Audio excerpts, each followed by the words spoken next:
You're listening to the Author Stories Podcast, bringing you the story behind the stories and the storytellers. Margaret White, Terry Brooks, Sheena Kamal, Matthew Quick, J.T. Ellison, Walt D. Williams, Brad Thor, Corey, Dr. O, Brandon Sanderson, Robin Mom, Ernest Klein, Jim Butcher, Sherwin Harris.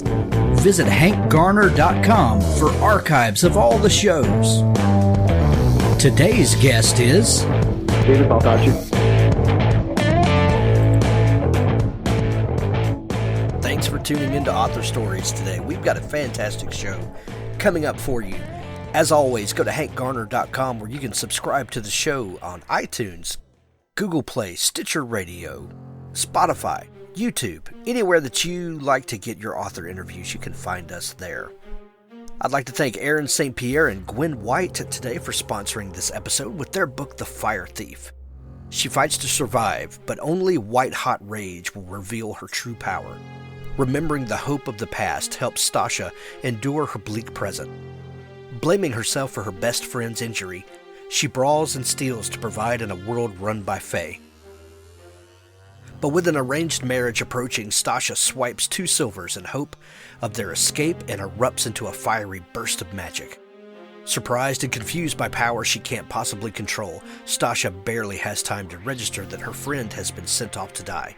With time running out and no options left, she must put her faith in powerful strangers as they dive into a Fae skirmish for supremacy. Surrounded by dubious allies, her only hope to redeem her past is to mount an attack on an inescapable death camp. As Stasha fights to free her friend, the battle she's faced her whole life is about to become a war. The Fire Thief is the first book in an exhilarating high fantasy series. If you like gutsy heroines, elemental magic, and epic sword and sorcery action, then you'll love New York Times bestselling authors Aaron St. Pierre and Gwen White's roller coaster tale. Buy The Fire Thief to unlock an ancient Fae destiny today. Also thanks to Patrice Fitzgerald and the Beyond the Stars space opera anthology series. There are 5 volumes out, and a 6th one comes out this summer in the Beyond the Stars space opera anthology series. Each release includes between 10 and 15 short stories, followed by a Q&A with the author. Some of the writers are New York Times and USA Today bestsellers. Some readers are saying it's a blisteringly good collection. These stories are full of great complex characters, not all of them human. Twists and turns and fantastic world building.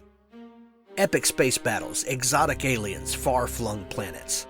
15 fabulous tales that will thrill and surprise you, some chosen from previous Beyond the Stars volumes and some brand new, are in the Best Of collection. Come along as these award-winning authors sweep you along on adventures as broad as the universe and as deep as their imagination. The Beyond the Stars space opera anthology series. Pick it up today. Stay tuned after the show for a special audiobook clip from C. Stephen Manley's Master of Hounds. Well, thanks for joining me again for the Author Stories Podcast, where I bring you the story behind the stories and the storytellers. Today, I'm really excited to welcome David Baldacci back to the show. He was on a couple of months ago talking about his newest release in the Vega Jane series, his YA fantasy series. And today, his new book, Redemption, the latest in the Memory Man series, is out everywhere and available to purchase right now. Welcome back to the show, David. Hey, it's great to be back. Thank you. David, since we talked recently, and we always begin the show with the same question of what is your first memory of wanting to be a writer or storyteller, but we covered that, and we talked all about your mom giving you that journal to shut you up that then turned into an entire writing career. But what's your first memory of a mystery or thriller book that really lit your imagination? So there's probably two of them for me. Now, the series that I loved when I was a kid, my parents had bought me one either for my birthday or for Christmas, depending on when the book was out. Everybody knows Hardy Boys, but my series was The Three Investigators, Alfred Hitchcock and the Three Investigators, Jupiter Jones, Pete Crimshaw, and Bob Andrews, and they were just really cool mysteries set in Southern California.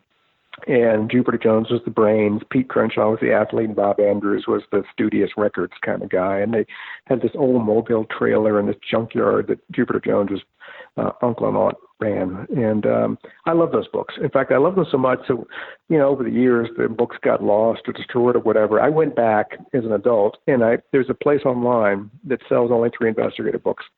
I bought all the first editions. There's like 45 of them. And I've got them in my home. And I will confess to you that I go back occasionally and pick one up and read them. And it's like being 10 years old again. And just that feeling of, wow, another adventure, the Moaning Cave, and Terror Castle. And it was just, I can't tell you. I know it seems silly. I'm a grown man and all that, but just to crack open that book and relive the joy of what it was like to open a book for the first time and just waiting to be excited and astounded by what was inside, that is just so compelling for me. I know. What is it about mysteries, do you think, that really get your imagination going? Well, it's the element of surprise and not knowing. I mean, people in life, they like to, control things for the most part. You want to go to work and you want to feel like you have some control of what's going to go on, what you're going to work on that day. In your family life, you want to have schedules. What are the kids up to? What's going to happen this week? If you're going to go to dinner, or we're visiting somebody, or having people over. But with mysteries, you're taken out of that safe, comfortable environment, and you're put into a situation where you have no idea what's going to happen when you turn the next page. And you have no idea if somebody's going to, be harmed, somebody's going to die, a body's going to be discovered. There's a clue that did I pick up on the right clue, for later on I'm going to use? Was that important what that person said? It's like Law and Order, watching a Law and Order episode. I always tell people there's if you want to figure out who's involved in something in Law and Order, there's I call it the second peek rule. If you have a peripheral character that comes in to convey some information to somebody, the lawyer or a cop, whatever, great. If that person comes back a second time to convey more information, that's the second peek rule, like I call it. Watch that person. That's a dead giveaway. So it was just, I think, the excitement of not being in control of something and not knowing what's going to happen around the corner. Well, you bring up an excellent point in that, one thing that we have to watch for as writers is using the familiar tropes, but not allowing those to become to not become to the point where the reader can see them coming. Like you've developed a second peep rule, Right. How do you dodge those things, especially as many books as you've written? The temptation, it would seem, would be to become formulaic. That would be the easy thing to do. But that's not, you never take the easy way out on stories, because as a reader, you never give me the easy way out. Are there things that you do to watch for things like that? Yeah, there are. I mean, you can overcomplicate a plot to such a point that's so convoluted nobody can follow it, and then some of the pleasure is lost. The reading pleasure is lost because of that. I've read some books where I was kind of like, oh, if it takes you 87 pages to explain what happened at the end, there's a problem. So I try to complicate without obfuscating and making it so confusing that the fun has gone out of it. So in order to do that, you really have to hit your marks precisely. Instead of flooding people with information to try to confuse them and hide what you're trying to do, I try to take 1 or 2 points and, drill down way down into the weeds, so people have to focus on them, but they're not sure which one is important, which one is not. And not overloading them, but giving them something in great detail, 1 or 2 things to focus on. But again, leaving it up to their own judgment as to what is important and what is not important.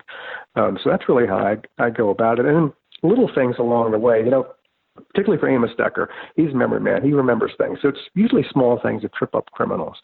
They get the big details right and they blow it on the little details. You can listen to Forensic Files. I tell people, if you're thinking about committing a crime, listen to Forensic Files, because you're not going to get away with it. You think you've cleansed the crime scene, but no, they come in with luminol and you use bleach. Don't use bleach. Use a detergent that has air bubbles in it. It's the only way to get rid of the blood content and the DNA source. But most people don't know that, right?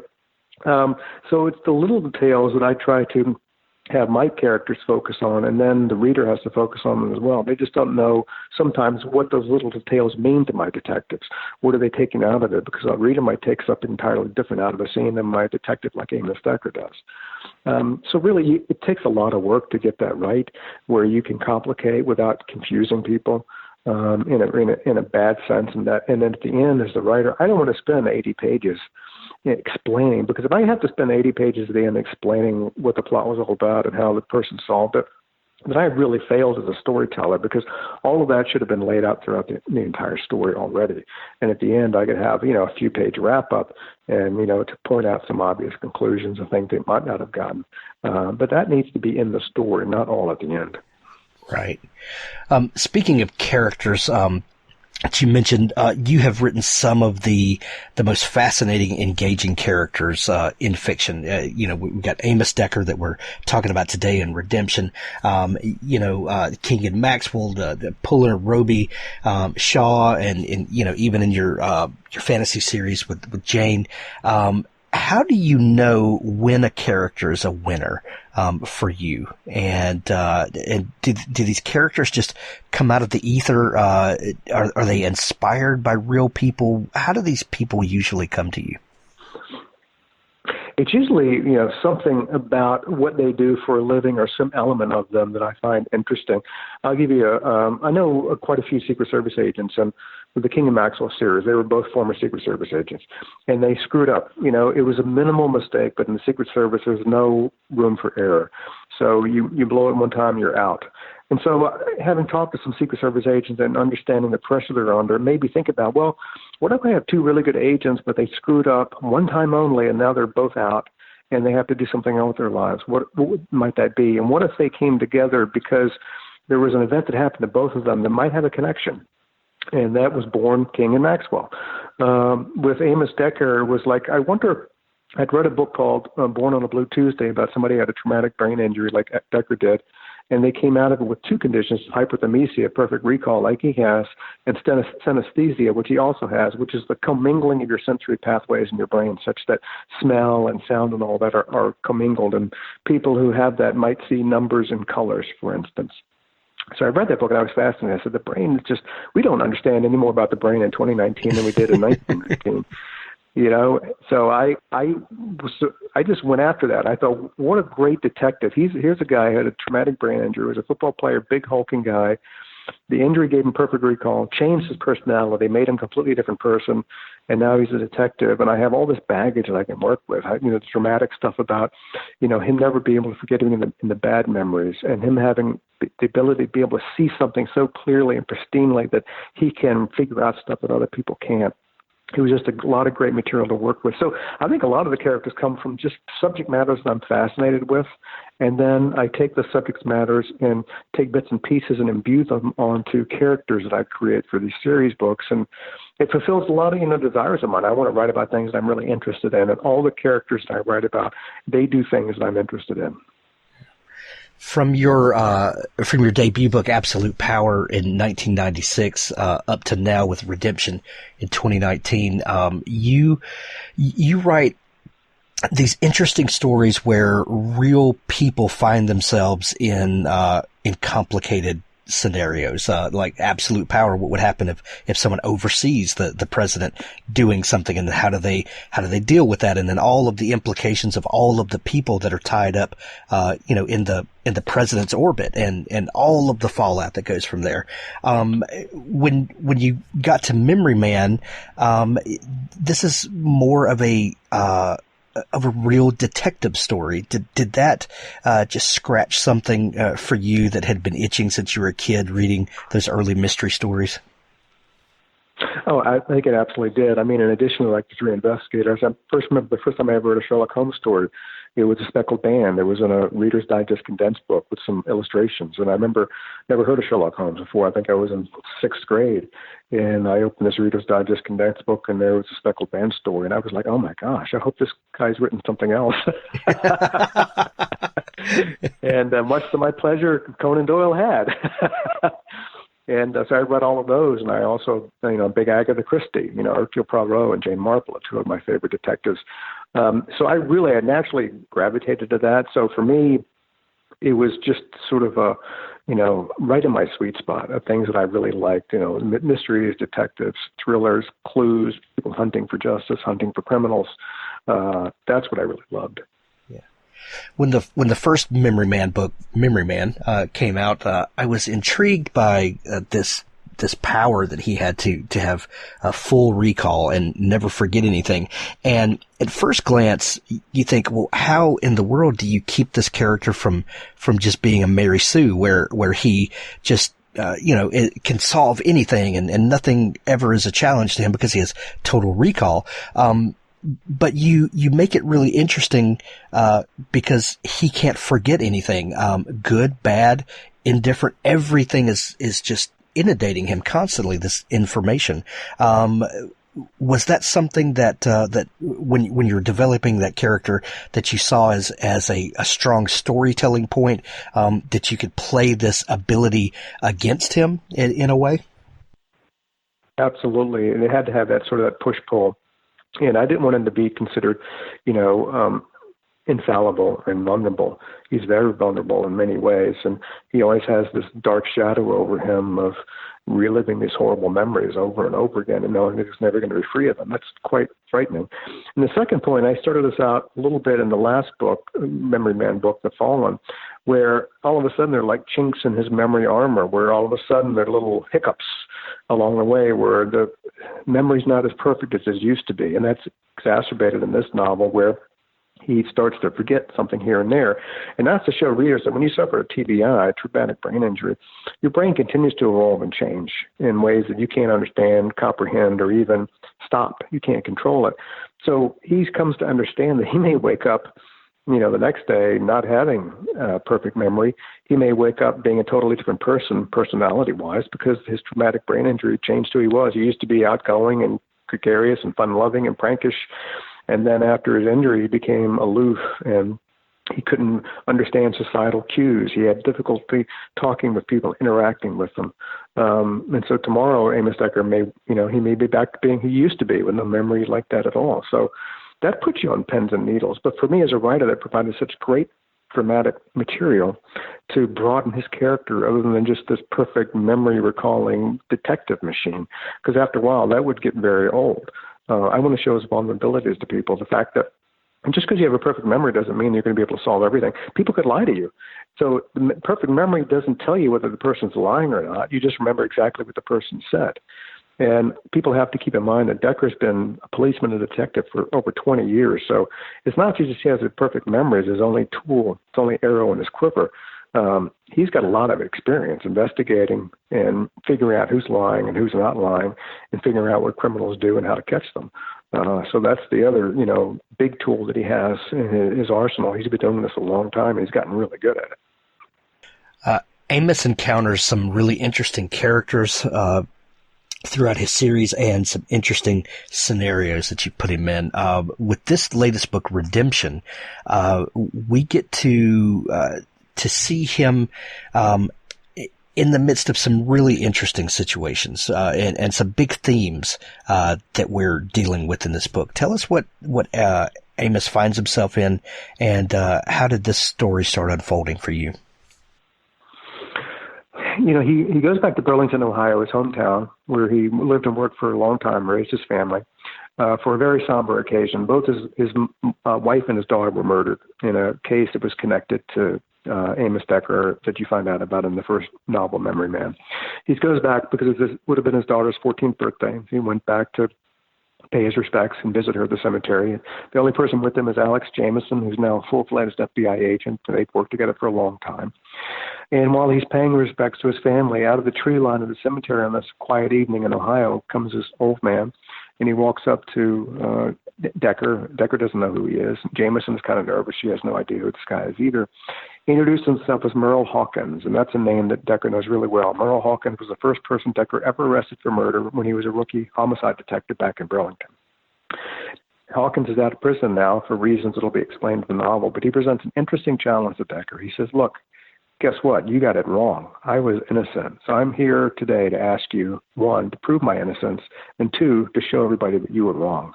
Will you accept the challenge? And Decker being Decker, he does. And it's interesting because most cold cases are done by different teams. There's the first investigators that did it however many years ago, and then a cold case comes up because it wasn't solved. and you have other people to come in and investigate and see what the investigators did the first time around to see if they made mistakes or whatever. Here, you have a case that was solved. A person was arrested and convicted and sent to prison, and you have the same investigator going back and investigating himself. And that would be Amos Decker investigating Amos Decker to see how he might have screwed up on this case.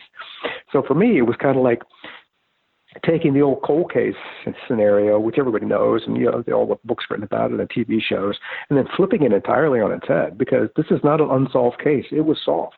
And the guy looking at it to see if there was a mistake is not a different person. It's the same guy. So for me, that was just a cool scenario that I don't think had ever been done before. Well, and it allows us to look at some real hot button issues right now. We've got a man who claims to be innocent. There are some really high profile cases that have come into the pop culture kind of zeitgeist, where we're now a lot of people are talking about false imprisonment or people being convicted wrongly, and then what we do about that as a society. And what is the responsibility of a police officer? And then when you have an officer here who is investigating himself, that leads to some really interesting possibilities about what do we think about justice? How do we swallow our own pride to admit that maybe we did or didn't make a mistake, or maybe we're being accused of making a mistake and we didn't. There's a lot of complexity in that.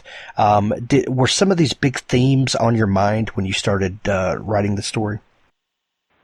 They absolutely were. I mean, there are a lot of ethical challenges that goes on in a storyline that I've set up in Redemption. When you go back and you try to reopen a case, you have a lot of obstacles going into it. One, people don't want to reopen the case. If the person was convicted, there was enough evidence, reasonable doubt. He had his day in court. The jury found him guilty. End of story. He appealed. Done. So it is what it is.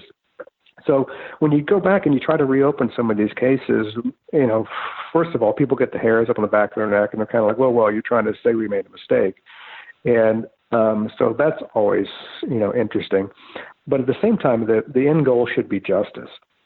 And I think we have to cut some slack for some of the institutions way back when a lot of these crimes were committed and DNA was not even available. There was no testing, no analysis going back in like the 70s, 60s, 70s, and even into the 80s. So there was not even a possibility to do a DNA analysis. And you see a lot of the prisoners who, have been in prison a long time getting out now because DNA analysis rules them out as being, involved in the crime at all. And their lives have obviously been changed and destroyed. And sometimes they get out of prison and they're not given any, compensation for it. And they're set off after being inside for 30 years until, go have a good rest of your life with no help or support at all. So that certainly is wrong. And then there are some cases where, the people actually got it right and the person was guilty and, they're where they should be. But opening those cases up is really difficult. Because nobody wants to. The initial human reaction is say, "Oh, you're trying to tell me I made a mistake," and I don't think that I did, and so we're not going to go there. And the barriers. I mean, I was a trial lawyer for 10 years. The barriers to try to overturn some of these decisions, it's really, really difficult, particularly if a long period of time has passed and judges aren't that sympathetic to people, and so they are much more prone to say, denied. We're not going to look at this. If there was a problem, if there was a mess up, didn't rise high enough for reversible error, so that person's going to stay in prison. And you hope at that point the person is guilty, because if they're innocent, what a horrendous, outcome. But it is something. And, for me, no system is perfect. But on a human level, I would have to say that one innocent person being in prison is one person too many. Because I can't imagine anything more horrible than being behind bars for something that you didn't do. Yeah. How do Decker's unique abilities help or hinder him in a situation like this? I think that one thing that helps him is that he can recognize conflicts, contradictions, and misstatements instantly. Because, as he said, and I updated the terminology in the first Amos Decker book, he called it his own personal DVR. He would just spool up film and he can look at it. Now, I think in this book I refer to it as him downloading from his cloud. I want to be modern in all my lingo. Love it. So he's able to sort of, to put a template over stuff. So if somebody told him something the next day, he remembers exactly what the person said. If they tell him something different on X2 day, then immediately it clicks and he understands there's a problem there. Now, sometimes, memories, again, he only has a perfect memory. So if somebody lies to him, he doesn't know whether that's true or not. He doesn't know that it's a lie just because he has a perfect memory. He just remembers what the person says. And if they don't say anything else that contradicts, then he's as helpless as anybody else in trying to figure out whether the person was lying or not. In this case, I think the fact that he was a rookie homicide detective, he was able to be manipulated, even with his perfect memory, a little bit more than he would have been now after having 20 years under his belt of doing this kind of work. And he fixated on some stuff that all of us would say, that's pretty conclusive. There's forensic details in the case with Meryl Hawkins that you would look at and any detective would say, case closed, you did it, you're done, that's it. And in this case, it may not turn out to be that way. You couldn't fault him for why he concluded what he did. But as you read through the book, you understand that he comes down hard on himself, saying that I should have seen this, I should have seen that, I shouldn't have done that, I should have focused on this and not that. And it really bothers him that he blew it. So for me, it was a learning experience for Decker, and also for the reader understanding that just perfect recall doesn't mean perfect in all respects. He's a human being, and he fails and he falls down and makes mistakes like we all do. Right.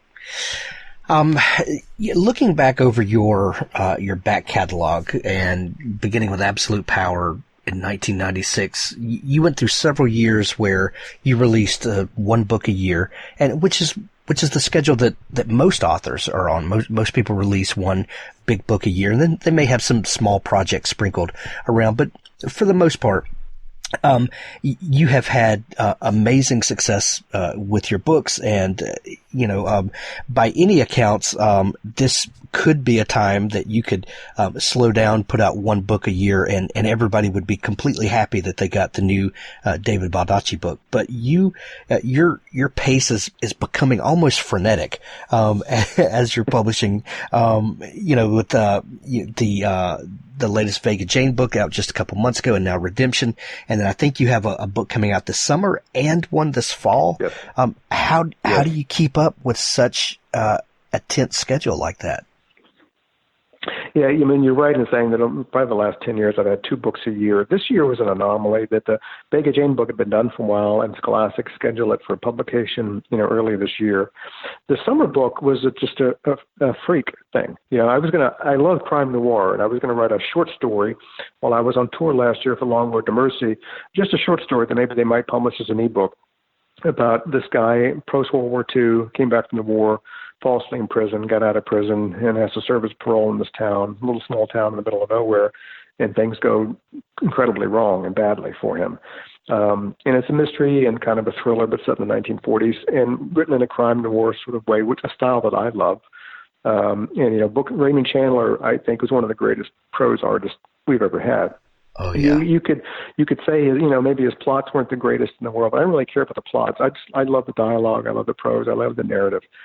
But I was so obsessed over it, I wrote, and by the end of the day, I had 400 pages. It was a novel, and my publisher had no idea I was even writing it. I didn't even know I wasn't writing a novel. I was writing a short story.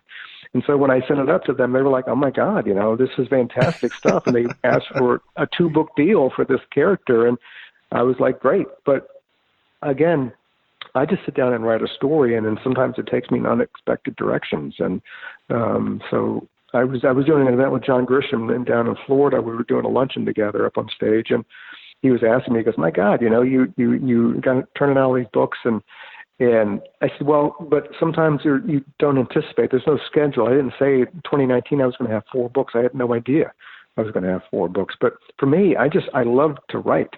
And when I'm done with one, I just jump onto another. I don't take a break because I feel like my whole life is a break, and then I get to do what I love to do for a living. What could be better than that? And I think that's one reason why I am prolific. It's just because it sounds cliche, I don't mean it to be, and I don't feel it this way. I really love to write. If I'm not working on a story, I'm just not a happy guy. I feel like there's a huge void in my life.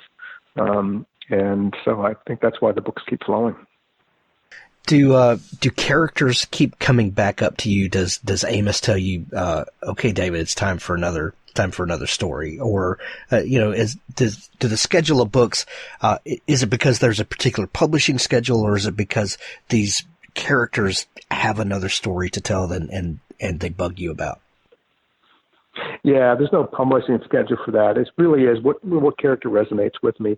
Who do I want to write about? What do I feel strongly that I have more to say about a particular character?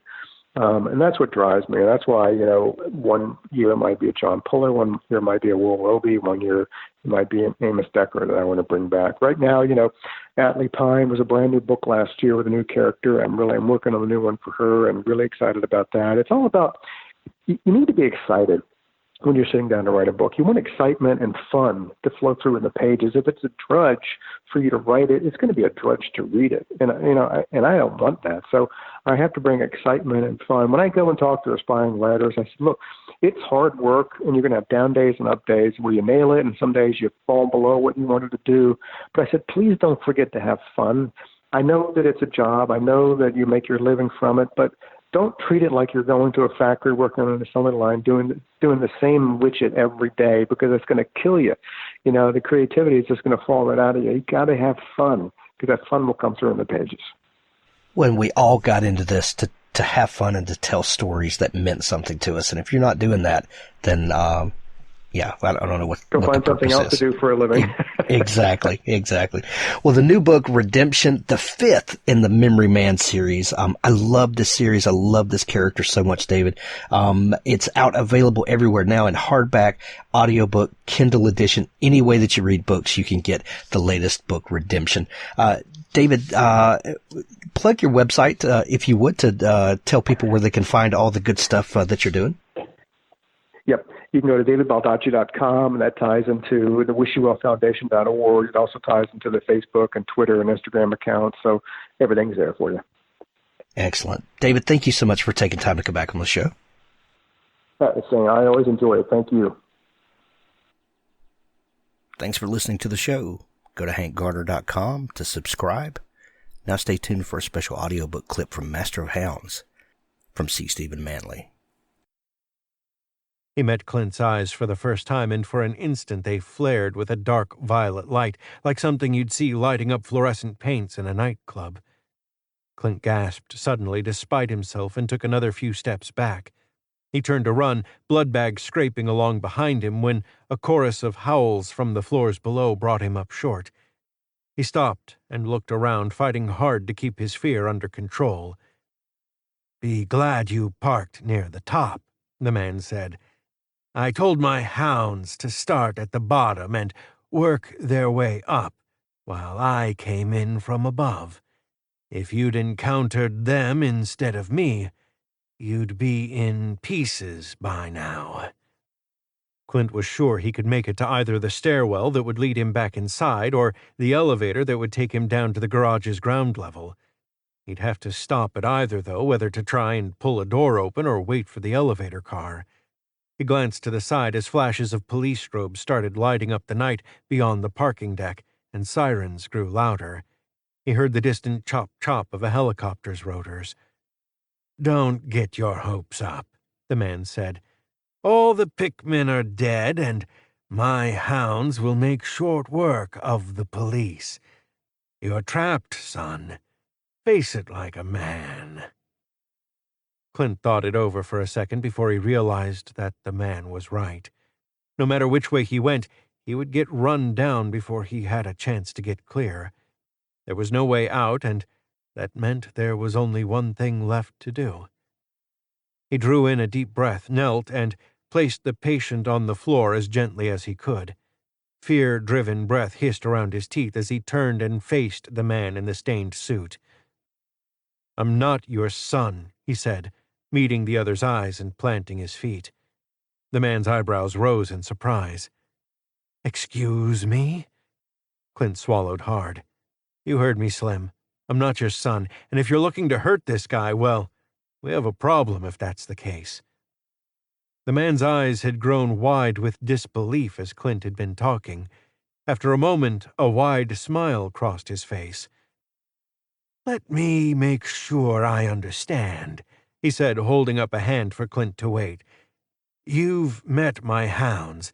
You just saw me throw that female around like she was a lawn dart, and now you're standing between me and my prey, even though it's obvious from your face that you have no earthly idea what I am or what you're actually facing. Have I got that all right?" Clint swallowed again. His mouth was as dry as a desert wind. "I think that about sums it up." The dark light flared through the man's eyes again, and tiny arcs of the same colored electricity danced over his hands. "Give me the Pickman," the man said, his voice suddenly more animal than man. Clint's stomach tightened as his guts went cold. For just an instant he almost ran, but the moment passed, and he shifted his hands and feet into a defensive stance. He forced himself to hold the other man's black light stare as he shook his head. Suddenly the lights were gone from the man's eyes as though they'd never been there. "Really," he said, "usually that little display sends you humans running like rabbits. It's been decades since anyone stood up to me like this. Why would you? You must recognize that I can kill you as easy as sliding off a horse.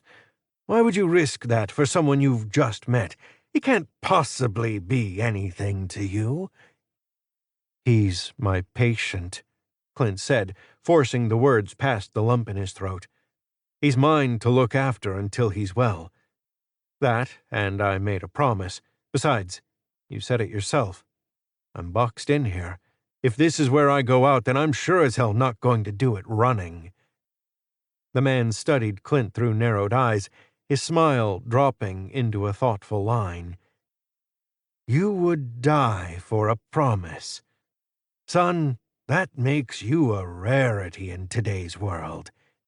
He raised a finger to his lips absently, as though considering his options, and then said, "I'll tell you what.